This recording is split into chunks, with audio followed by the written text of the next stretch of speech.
Well, I got a request for some more of the van. Thank you, sir. So I got the van pretty much done. I've got a couple little knick-knack things, but I've been camping in it. I call it the sleeper because the outside looks like a regular van and the inside is a full Class B camper. Got a drop floor installed, which doubles as a shower pan. There's your RV low profile curtain rod. Got a little door up here and the shower curtains just drop out, swirl around, and you're showering. I got a little attachment for the sink. Hot and cold water, refrigerator, microwave. My sink drains into here. When it gets full, I just pour it into here. It goes into my little blue wheelie bucket that goes to the dump station. Here's a coffee station right here. Had a little custom hat made. Got the van on there, pretty cool.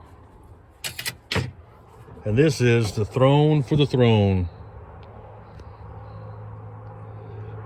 I'm just trying to hide the porta potty a little bit. I think it worked out pretty well. Full size seat, full size height, electric flush.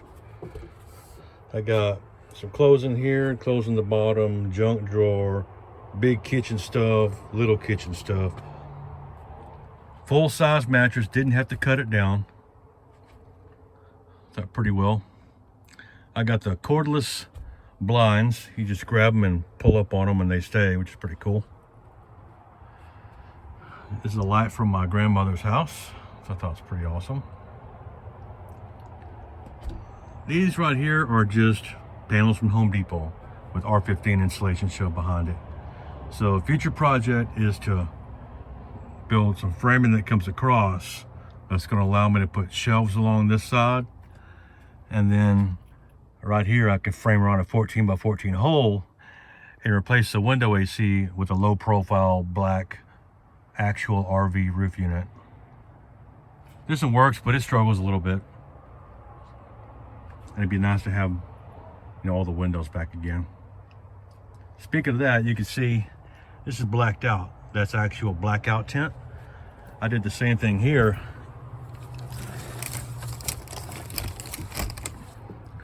On the majority of the windows. That way I can just pull these down to here. And then you can have your feet here and not be kicking it around. And then on this side, the pillows won't be messing with it. But, you know, it looks better when you're showing it to have it down and just stick something in front of it. So there she is. I guess I can show you the outside and the back for the storage underneath.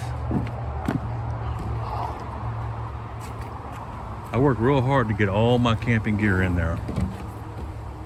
So what I was going to do, I've got an electric folding bicycle, and I stick that in a big, I don't know, 50-gallon tub, and I put it right in the middle of the drop floor. And then I get another big old tub right here inside the doorway and fill it full of firewood. So when I get to the campsite, I drag that out, boom, it's full open. Here, this fits in here perfect. 16-gallon little tote tank, and it goes all the way to the back and just rolls on out. So that's pretty cool. And here you got my chair, my power cord, my tote stuff for the dump station, camping gear. I got my grill back there, and I put the grill inside a kitty litter box, and that way any kind of shakings go in there and not all over my van. The only thing I don't have a spot for is my water hose, so I just throw that in the passenger seat up front, or I could throw it, you know, in the middle on top of the firewood, whatever. That's the only thing I don't really have a spot for yet, but it's fine. And she's registered as an antique now too. Here's the AC. Some people ask about that. No screw holes in this van. I make everything where you can put it back.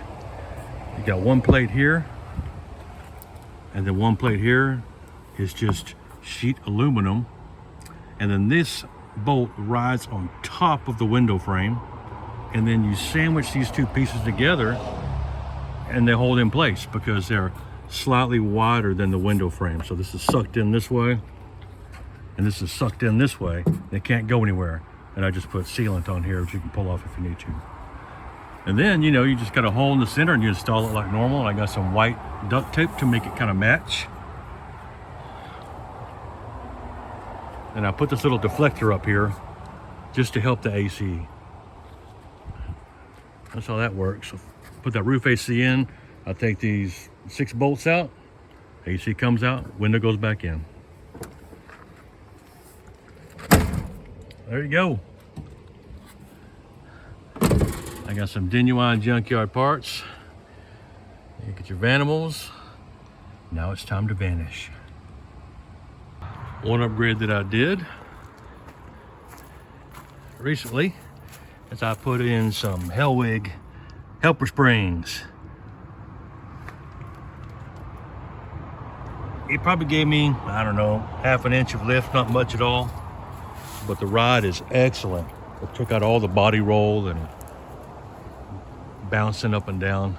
So it's definitely worth the money. If you're gonna do it, either get the kind that goes over the axle plate and the U-bolts, or just cut the U-bolts off with a grinder. I tried to pull these off, and I got one side off. But man, I didn't even try the other ones. I just cut the other ones off and ordered some new U-bolts from Rock Auto was the only one I could find that had them. And boom, now if I want to do something else, I put a spacer block in there. I would like to lift it up a little bit, an inch, you know, inch and a half, maybe 2 at the most. But I can get at the U-bolts really easy now because they're all brand new. But yeah, don't try to take them U-bolts off. Just cut them off or get the one that's $100 more. I think these were 150 and they're 250 if you just want the ones that bolt in, that don't go under the plate. That's my recommendation on those, but I'm happy with them. It's worth it. A lot better than air shocks that leak or overload springs that squeak. I mean, I don't know of any other solution, and that works out really well for me.